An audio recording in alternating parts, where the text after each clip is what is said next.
شہزادی روشنی کی کہانی۔ ایک دور دراز ملک میں ایک خوبصورت شہزادی رہتی تھی جس کا نام روشنی تھا۔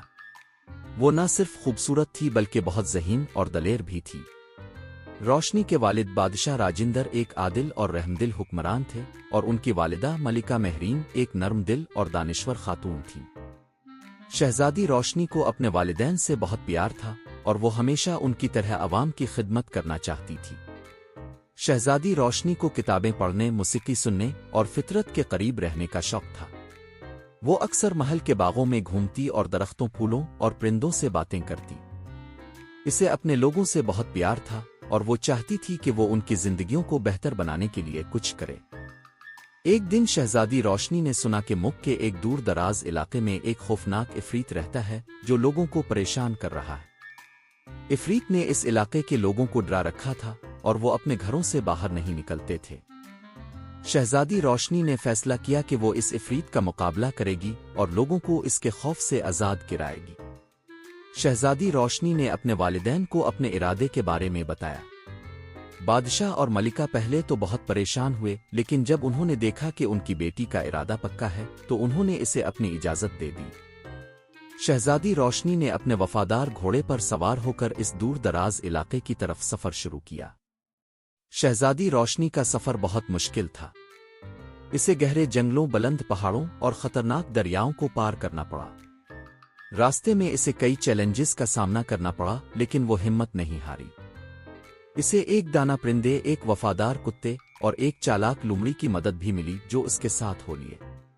ایک دن شہزادی روشنی عفریت کے غار کے قریب پہنچی۔ غار کے باہر بہت تاریکی تھی اور ہر طرف خاموشی چھائی ہوئی تھی۔ شہزادی نے اپنے دل کو مضبوط کیا اور غار میں داخل ہو گئی۔ اندر اسے عفریت کا سامنا کرنا پڑا۔ عفریت بہت بڑا اور خوفناک تھا، لیکن شہزادی روشنی نے ہمت نہیں ہاری۔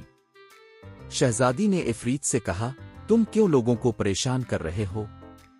تمہیں ان پر رحم کیوں نہیں آتا؟ عفریت نے جواب دیا، میں تنہا ہوں۔ کوئی مجھ سے بات نہیں کرتا اور نہ ہی مجھے دوستی کی پیشکش کرتا ہے۔ میں صرف اپنے دکھ کا اظہار کر رہا ہوں۔ شہزادی روشنی کو عفریت کی باتوں پر ترس آیا۔ اس نے عفریت سے کہا، اگر تم وعدہ کرو کہ لوگوں کو تکلیف نہیں دو گے تو میں تمہارا دوست بن سکتی ہوں۔ عفریت نے شہزادی کی بات مان لی اور اس نے وعدہ کیا کہ وہ لوگوں کو پریشان نہیں کرے گا۔ شہزادی روشنی نے عفریت کو اپنے ساتھ محل لے جانے کا فیصلہ کیا تاکہ وہ وہاں ایک نئی زندگی شروع کر سکے۔ شہزادی کی واپسی۔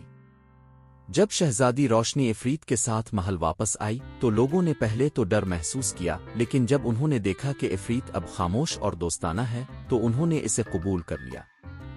عفریت نے محل میں ایک نئی زندگی شروع کی اور وہ شہزادی روشنی کا وفادار دوست بن گیا۔ شہزادی روشنی کی بہادری اور ہمدردی کی وجہ سے پورے ملک میں اس کی تعریف ہونے لگی۔ لوگ اسے ایک ہیرو کی طرح ماننے لگے اور اس کی کہانی ہر گھر میں سنائی جانے لگی۔ شہزادی روشنی کی کہانی ہمیں یہ سبق دیتی ہے کہ ہمت، ہمدردی اور دوستی سے ہر مشکل پر قابو پایا جا سکتا ہے۔ ہمیں کبھی کسی کو اس کی ظاہری شکل کی بنیاد پر نہیں جانچنا چاہیے، بلکہ اس کے دل کو دیکھنا چاہیے۔ شہزادی روشنی نے ثابت کیا کہ محبت اور ہمدردی سے ہر دل جیتا جا سکتا ہے۔